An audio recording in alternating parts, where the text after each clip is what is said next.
ओम शांति। आज की अव्यक्त मुरली का शीर्षक है न्यारे और विश्व के प्यारे बनने की विधि। सभी अपने अलौकिक और पारलौकिक नशे और निशाने में सदैव रहते हो। अलौकिक नशा और निशाना और पारलौकिक नशा और निशाना दोनों को जानते हो। दोनों में फर्क है व एक है। अलौकिक नशा और निशाना हुआ इस ईश्वरीय जन्म का और पारलौकिक नशा और निशाना हुआ भविष्य जन्म का। तो ईश्वरीय जन्म का नशा और निशाना याद रहता है, साथ साथ पारलौकिक अर्थात भविष्य का नशा और निशाना याद रहता है। अगर दोनों ही हर समय रहे तो क्या बन जाएंगे? अलौकिक नशे और निशाने से बनेंगे न्यारे और पारलौकिक नशे और निशाने से बनेंगे विश्व के प्यारे। तो दोनों ही नशे और निशाने से न्यारे और प्यारे बन जाएंगे। समझा? अभी सभी से न्यारा बनना है। अपनी देह से ही जब न्यारे बनना है तो सभी बातों में भी न्यारे हो जाएंगे। अब पुरुषार्थ कर रहे हो न्यारे बनने का। न्यारे बनने से फिर स्वतः ही सभी के प्यारे बन जाते हो।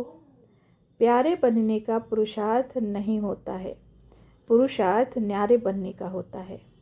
अगर सबका प्यारा बनना है तो पुरुषार्थ क्या करना है? सर्व से न्यारे बनने का। अपनी देह से न्यारे तो बनते ही हो, लेकिन आत्मा में जो पुराने संस्कार हैं उन्हों से भी न्यारे बनो। प्यारे बनने का पुरुषार्थ से प्यारे बनेंगे तो रिजल्ट क्या होगी? और ही प्यारे बनने की बजाय बाप दादा के दिल रूपी तख्त से दूर हो जाएंगे। इसलिए यह पुरुषार्थ नहीं करना है। कोई भी न्यारी चीज़ प्यारी जरूर होती है। इस संगठन में अगर कोई न्यारी चीज़ दिखाई दे तो सभी का लगाव और सभी का प्यार उस तरफ चला जाएगा। तो आप भी न्यारे बनो। सहज पुरुषार्थ है ना। न्यारे नहीं बन पाते हैं, इसका कारण क्या है? आजकल का लगाव सारी दुनिया में किस कारण से होता है? अट्रैक्शन पर। अट्रैक्शन भी स्वार्थ से है। इस समय का लगाव स्नेह से नहीं लेकिन स्वार्थ से है। तो स्वार्थ के कारण लगाव और लगाव के कारण न्यारे नहीं बन सकते। तो इसके लिए क्या करना पड़े? स्वार्थ का अर्थ क्या है? स्वार्थ अर्थात स्व के रथ को स्वाहा करो। यह जो रथ अर्थात देह अभिमान, देह की स्मृति, देह का लगाव लगा हुआ है, इस स्वार्थ को कैसे खत्म करेंगे? उसका सहज पुरुषार्थ स्वार्थ शब्द के अर्थ को समझो। स्वार्थ गया तो न्यारे बन ही जाएंगे। सिर्फ एक अर्थ को जानना है, जानकर अर्थ स्वरूप बनना है। तो एक ही शब्द का अर्थ जानने से सदा एक के और एक रस बन जाएंगे। अच्छा, आज टीचर्स के उद्घाटन का दिन है। संपूर्ण आहुति डालने की सामर्थ्य है। यह ग्रुप इंचार्ज टीचर्स का है ना।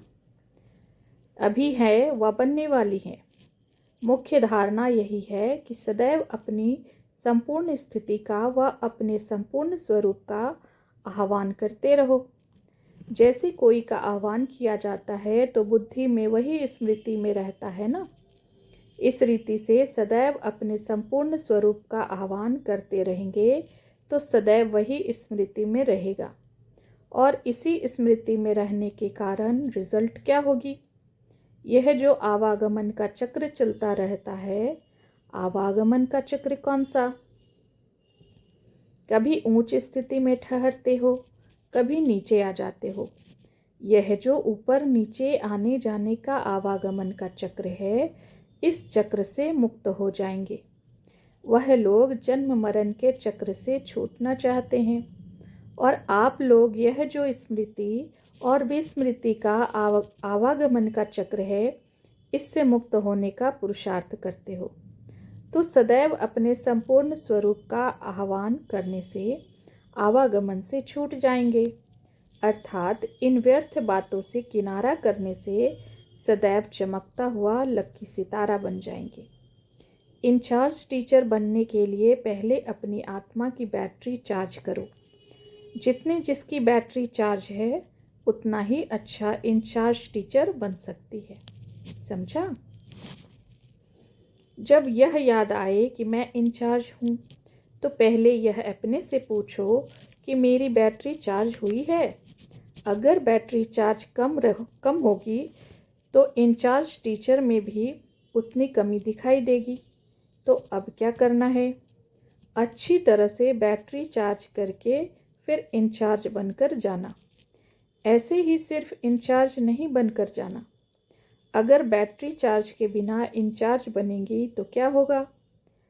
चार्ज अक्षर के 2-3 मतलब होते हैं। एक होता है बैटरी चार्ज, दूसरा चार्ज अर्थात ड्यूटी भी होता है, और तीसरा चार्ज अर्थात दोस्त को कहते हैं। कोई पर चार्ज लगाते हैं ना। तो इंचार्ज होने से अगर बैटरी चार्ज है तो फिर इंचार्ज यथार्थ रीति बनते हैं। अगर बैटरी चार्ज नहीं, यथार्थ रूप नहीं, तो फिर भिन्न भिन्न चार्जेस लग जाते हैं। तो अब समझा कैसे इंचार्ज बनेंगे? धर्मराजपुरी में पहले चार्ज लगाकर फिर सजा देंगे। तो अगर बैटरी चार्ज नहीं होगी तो चार्जेस लगेंगी। अभी ऐसे बनकर जाना जो सभी की निगाहों में यह ग्रुप आ जाए। सभी अनुभव करें कि बड़े तो बड़े लेकिन छोटे सुभान अल्लाह। ऐसा लक्ष्य रख भट्टी से ऐसे ही लक्षण धारण करके जाना। ऐसा कोमल होना है जो अपने को जहाँ मोड़ना चाहो वहाँ मोड़ सकते हो। कोमल चीज़ को जहाँ मोड़ना चाहते हैं वहाँ मोड़ सकते हैं, लेकिन सख्त को कोई मोड़ नहीं सकेंगे। कोमल बनना है, लेकिन किस में? संस्कार मोड़ने में कोमल बनो, लेकिन कोमल दिल से बचकर रहना। यह लक्ष्य और लक्षण धारण करके जाना है। इस स्नेही और सहयोगी बनने वाले ग्रुप के लिए स्लोगन है, अधिकारी बनेंगे और अधीनता को मिटाएंगे। कभी अधीन नहीं बनना, चाहे संकल्पों के चाहे माया के, और भी कोई रूपों के अधीन नहीं बनना। इस शरीर के भी अधिकारी बनकर चलना और माया से भी अधिकारी बन उसको अपने अधीन करना है। संबंध की अधीनता में भी नहीं आना है, चाहे लौकिक चाहे ईश्वरीय संबंध की भी अधीनता में ना आना। सदा अधिकारी बनना है। यह स्लोगन सदैव याद रखना। ऐसा बन करके ही निकलना। जैसे कहावत है ना कि मानसरोवर में नहाने से परियां बन जाते थे। इस ग्रुप को भी भट्ठी रूपी ज्ञान मानसरोवर में नहाकर फरिश्ता बनकर निकलना है। जब फरिश्ता बन गया तो फरिश्ते अर्थात प्रकाशमय काया इस देह की स्मृति से भी परे, उनके पांव अर्थात बुद्धि इन 5 तत्व के आकर्षण से ऊंची अर्थात परे होती है। ऐसे फरिश्तों को माया व कोई भी मायावी टच नहीं कर सकेंगे। तो ऐसे बनकर जाना जो न कोई मायावी मनुष्य न माया टच कर सके। कुमारियों की महिमा बहुत गाई हुई है, लेकिन कौन सी कुमारी? ब्रह्मा कुमारियों की महिमा गाई हुई है। ब्रह्मा कुमारी अर्थात ब्रह्मा बाप को प्रत्यक्ष करने वाली कुमारी। जो टीचर्स बनती हैं उन्हों को सिर्फ पॉइंट बुद्धि में नहीं रखनी है व वर्णन करनी है, लेकिन पॉइंट रूप बनकर पॉइंट वर्णन करनी है। अगर स्वयं पॉइंट स्थिति में स्थित नहीं होंगे तो पॉइंट का कोई प्रभाव नहीं पड़ेगा। इसलिए पॉइंट इकट्ठी करने के साथ अपना पॉइंट रूप भी याद करते जाना। जब कॉपियाँ भरती हो तो कॉपी को देख यह सब चेक करना कि साकार ब्रह्मा बाप के चरित्रों की कॉपी बनी हूँ। कॉपी जो की जाती है वह तो हूबहू होगी ना। ऐसे बाप समान दिखाई पड़ो। सुनाया था ना कि जितनी समानता होगी उतनी सामना करने की शक्ति होगी। समानता लाने से सामना करने की शक्ति स्वतः आ जाएगी। अच्छा, यह ग्रुप कम नहीं है। इतना बड़ा शक्ति दल जब कोने कोने में सर्विस पर फैल जाएगा तो क्या होगा? आवाज बुलंद हो जाएगा। ब्रह्मा कुमारियों की जय। अभी तो गालियां देते हैं ना, यहाँ ही आप लोगों के सामने महिमा के पुष्प चढ़ाएंगे। इसलिए कहा कि ऐसे बन कर के जाना जो देखते ही सभी के मुख से यह आवाज़ बुलंद हो निकले। इस ग्रुप को यह प्रैक्टिकल पेपर देना है। चारों ओर बाप दादा और मददगार बच्चों की जय जयकार हो जाए। ऐसी शक्ति है। एक के संग में रहने से संग दोष से छूट जाएंगे। सदैव चेकिंग करो कि बुद्धि का संग किसके साथ है। एक के साथ है। अगर एक का संग है तो अनेक संग दोष से छूट जाएंगे। संग दोष कई प्रकार के दोष पैदा कर देते हैं, इसलिए इसका बहुत ध्यान रखना। एक बाप, दूसरे हम, तीसरा न कोई। जब ऐसी स्थिति होगी तो फिर सदैव आप लोगों के मस्तक से तीसरे नेत्र का साक्षात्कार होगा। यहाँ का जो यादगार है उसमें योग की निशानी क्या दिखाई है? तीसरा नेत्र। अगर बुद्धि में तीसरा कोई आ गया तो फिर तीसरा नेत्र बंद हो जाएगा। इसलिए सदैव तीसरा नेत्र खुला रहे। इसके लिए यह याद रखना कि तीसरा न कोई। अच्छा, ओम शांति।